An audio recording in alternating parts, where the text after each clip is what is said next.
मला वाटतं कदाचित हे पहिलं स्टेटमेंट सरकारकडून आलेलं असेल तुमच्या वतीनं की उपोषण थांबवा म्हणून, किंवा याच्या आधी आली असतील, मला कदाचित कल्पना नाही आहे. पण हनुमंतजी, तुम्हाला काय वाटतं? एक प्रकारे सरकारच्या भूमिकेबद्दल तुम्ही बोलाल, त्याच्याबद्दल तुम्हाला खूप आसुसले पण असू शकतं सरकारवर टीका करण्याच्या बद्दलची. पण जेव्हा एक असा मुद्दा जो सरकारच्या विरोधातला आहे, तो मुद्दा घेऊन एक व्यक्ती लढतोय, अशा वेळी तो मुद्दा फार गांभीर्याचा नाहीये, महत्त्वाचा नाहीये, त्याला फार महत्त्व द्यायची गरज नाहीये असं तुम्हाला वाटतंय म्हणून तुम्ही तिथे नाहीयेत? की कदाचित ही भीती आहे की या आंदोलनातून पुन्हा कोणतरी नवं उभं राहील आणि आपली स्पेस घेईल, त्याच्यामुळे आपण पण त्याच्याकडे दुर्लक्ष करा? त्यांनी जो मुद्दा मांडला तो अनेकांच्या मनात आहे की आज या सगळ्या आंदोलनामध्ये काँग्रेस का नाही? विलासजी, विश्वास पाठक साहेबांनी मांडलेल्या भूमिकेला मी शेवटच्या अर्ध्या मिनिटामध्ये उत्तर देईन. अगोदर तुम्ही जो प्रश्न उपस्थित केला की इतक्या महत्वाच्या प्रश्नावर विरोधी पक्षाला का आंदोलन करावं वाटत नाही. भाजपा म्हणून भाजपाच्या प्रवक्त्यांनी काँग्रेसवर टीका करणं, प्रश्न उपस्थित करणं राजकारण म्हणून ते आम्ही सगळे समजून घेऊ. पण माध्यमांनी त्रयस्थपणे माझ्या पक्षाचं विश्लेषण करावं आणि आम्ही जे करतो ते दाखवावं अशी कळकळीची विनंती. तुम्हीच आम्हाला लोकांमध्ये घेऊन जात असता. छात्रों की गूंज नावाचा एक उपक्रम जो भारताच्या 79 शहरामध्ये हजारो मुलं रस्त्यावर आणून झाला. तो बेंगलोरमध्ये झाला, अमरावतीमध्ये झाला, पुण्यामध्ये झाला, मुंबईमध्ये झाला, भोपाळमध्ये झाला, हैदराबादमध्ये सुद्धा झाला. आज काकीनाडामध्ये सगळ्यात मोठा इव्हेंट छात्रों की गूंज नावाचा, जो नीट पेपर फुटीच्या अनुषंगाने आम्ही रस्त्यावर येऊन उभा करतोय, तो सुरू आहे. कोटाला राहुलजी गांधी यांनी घेतलेला जो उपक्रम होता त्याच्यामध्ये 20,000 पेक्षा जास्त मुलं ज्यांनी नीटचा पेपर दिला होता किंवा आता देणार होते, त्यांनी राहुल गांधीला स्वतः उपस्थित राहून पाठिंबा दिला आणि आवाज उठवला. महाराष्ट्रामध्ये असो की देशामध्ये असो, नीटचा पेपर फुटे असो, टीईटीचा पेपर फुटे असो, तलाट्याची पेपर फुटे असो, एमपीएससीचा ऑनलाईन करण्याचा घाट घातलेला असो, की शिक्षक भरती बंद केलेली असो, की मराठी शाळा बंद करणं असो, काँग्रेस पक्ष रस्त्यावर आहे. मी प्रत्येक शहराचं नाव आणि तिथं कोण्या नेत्याच्या नेतृत्वामध्ये झालं सांगू शकतो. 2 उदाहरणं तुमच्या मार्फत मी महाराष्ट्रातल्या प्रेक्षकाला सांगतो. आमचा जो एनएसयूआयचा काँग्रेसची जी विद्यार्थी संघटना एनएसयूआयचा, त्याचा देशाचा अध्यक्ष विनोद जाखड आहे. त्याच्या फेसबुक पेजला सगळ्यांनी भेट द्यावी. एका दिवशी 6 शहरामध्ये नीटच्या पेपर फुटीच्या विरोधात लाखो तरुणांना हनुमंतजी, तुम्ही जे केलं ना, तुम्ही जे करताय ते देशासमोर आहे.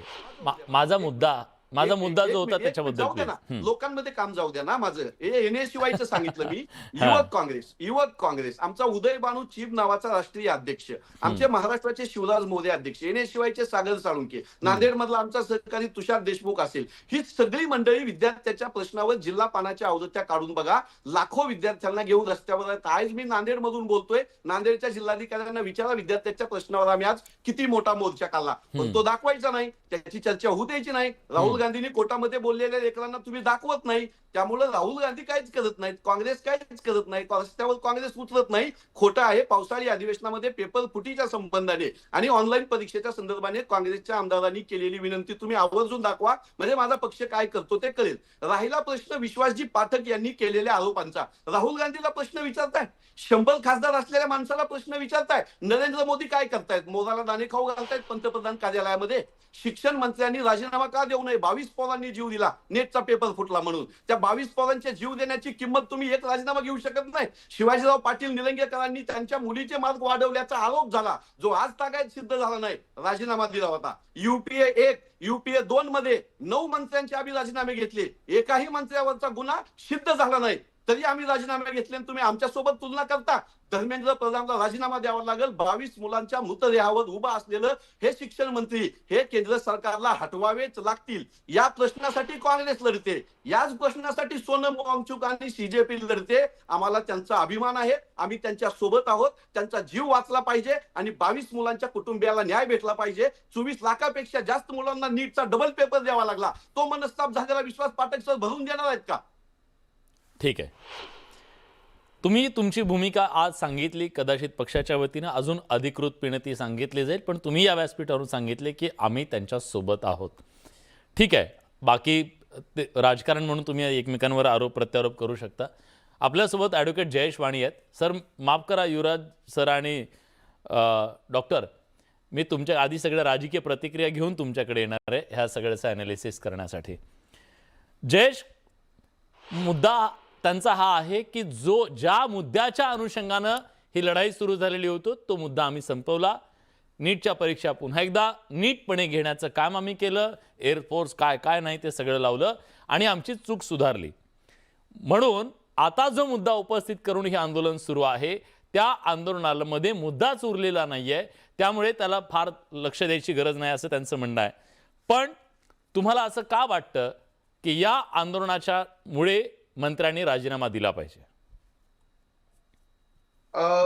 मुळात काय आहे की नॉनसेन्स इश्यूजला पुढे आणणं आणि लोकांच्या जवळकीचे जे प्रश्न आहेत ते मागे ठेवणं हा भारतीय जनता पार्टीचा गेल्या 12 वर्षातला ऑफिशियल बिझनेस आहे. आपण धंदा असा शब्द नको वापरूया मराठीतला, तो टोचतो म्हणून आपण त्याला बिझनेस म्हणूया इंग्रजीमध्ये, तो जरा कमी रुततो. मुद्दा असा आहे की काल कुणाल कामरा जे म्हणलेत ना की सीता के पति का नाम लेकर ये नीता के पति का काम कर रहे हैं, ते का मी तुम्हाला सांगतो. विश्वास पाठक सर असं म्हणाले की आंदोलन का सुरू आहे. आता हे जर भारतीय जनता पार्टीच्या प्रवक्त्यांना माहित नसेल की आंदोलन हे धर्मेंद्र प्रधानांच्या राजीनाम्यासाठी सुरू आहे, तर मग बाकी सगळे प्रश्न अलहिदाच झालेत. आम्ही परीक्षा व्यवस्थित घेतल्या, नंतर री परीक्षा घेतल्या, पुन्हा री एक्झामिनेशन्स केल्या, म्हणून आम्ही आता एक चांगलं काम केलं म्हणून आमचे जुने पाप विसरून जा असं म्हणण्यासारखं आहे. सुंदर आपलं रामायण जे आहे, रामायणामध्ये एक उत्तरकांड येतं. उत्तरकांडामध्ये एक गोष्ट आहे, ते कुणाल कामरांचा जो रेफरन्स आहे ना सर, की सीता के पति का नाम लेकर नीता के पति का काम करणं काय असतं ते बघा. उत्तरकांडामध्ये एक उदाहरण आहे. त्या अयोध्या राज्यातला जो परीट आहे, जो आर्थिक आणि सामाजिक दृष्ट्या सगळ्यात शेवटचा माणूस आहे, तो माणूस असं म्हणतो की भलेही सीता रावणाकडे गेली असेल, तिने अग्निपरीक्षा वगैरे दिली असेल, मात्र आम्हाला तिच्यावरती संशय आहे. रामराज्य कशाला म्हणतात, तर आपल्या राज्यातल्या सगळ्यात शेवटच्या सामाजिक आर्थिक दुर्बल घटकातला माणूस ज्यावेळेस सर्वोच्च पदावरती बसलेल्या महाराणीच्या चरित्र्यावरती संशय घेतो, तेव्हा प्रभू श्री रामचंद्रांनी हा विचार केला नाही की सीतेने तर अग्निपरीक्षा देऊन झाली होती, सीतेने तर सगळ्या तिच्या ज्या काही परीक्षा होत्या स्वतःला सिद्ध करण्याच्या त्या करून झाल्या होत्या, रामांना तिच्या पावित्र्याविषयी कुठेही शंका नव्हती, तरी देखील या आपल्या राज्यातल्या एका सर्वसामान्य नागरिकाच्या मनात शंका राहू नये म्हणून त्यांनी प्राणाहून प्रिय असणाऱ्या आपल्या पत्नीला सीतेला वनवासात नेऊन सोडलं ना सर. याला म्हणतात रामराज्य. आणि पाठक सर काय म्हणतात त्याच्या विरुद्ध, आता हे आंदोलन कशासाठी चालू आहे, सोनम वांगचुकांना प्रसिद्धी पाहिजे. सर 3 इडियट एवढा प्रसिद्ध झाला होता ना चित्रपट की भारतीय जनता पार्टीतल्या नरेंद्र मोदी सोडून कुठल्याही नेत्यापेक्षा आज जगभरामध्ये सोनम वांगचुक जास्त प्रसिद्ध आहे. हे कदाचित त्या लोकांना आजपर्यंत कळालेलं नाहीये. जगभरात सोनम वांगचुक प्रसिद्ध आहे, त्यांना प्रसिद्धीची गरज आहे असं आता म्हणणं मला वाटतं खूपच दूधखोळेपणाचं लक्षण आहे. सोनम वांगचुक प्रसिद्धीची काय गरज आहे बरं. पण मग ह्या दुर्लक्षाचं कारण काय, ह्या दुर्लक्षाचं कारण काय? दुर्लक्षाचं कारण आहे बेमुरवतखोरपणा आणि जनतेला फाट्यावरती मांजर सुंभ्याच्या मारण्याची प्रवृत्ती जी शेतकरी आंदोलनाच्या वेळेस दिसली होती, जी देशातल्या इतर कुठल्याही नागरी आंदोलनाच्या वेळेस दिसली. बेमुरवतखोरपणा, तो एक निर्ढावलेपणा की जा तुम्ही जनता आहात, तुम्हाला काय करायचं ते करा, एक माणूस मेला तरी आम्हाला फरक पडत नाही, मरू देत, आम्ही राजीनामा घेणार नाही. मग मुद्दा पुन्हा असा येतो की सरकार जर रामाचं नाव घेत आहे तर रामाच्या राज्यामध्ये जो आदर्श घालून दिला गेला, एक सोनम वांगचुक बसतायत की 10 सोनम वांगचुक बसतायत, तिथे जमलेली लोकांची गर्दी 100 लोकांची आहे की 1 लाख लोकांची, 1 कोटी लोकांची आहे, याला किंमत नाहीये. लोकशाहीमध्ये 10 लोक कुठली तरी मागणी करतायत, 22 लोक, 22 विद्यार्थी जे येणारे ऍस्पिरंट डॉक्टर्स होते, त्यांच्या मृत्यूनंतर जर तुम्ही म्हणत असाल की राजीनामा का घ्यायचा, आम्ही राजीनामा घेणार नाही, आम्ही साधी चर्चाही करणार नाही, तर हा सरकारचा निर्ढावलेपणा आहे.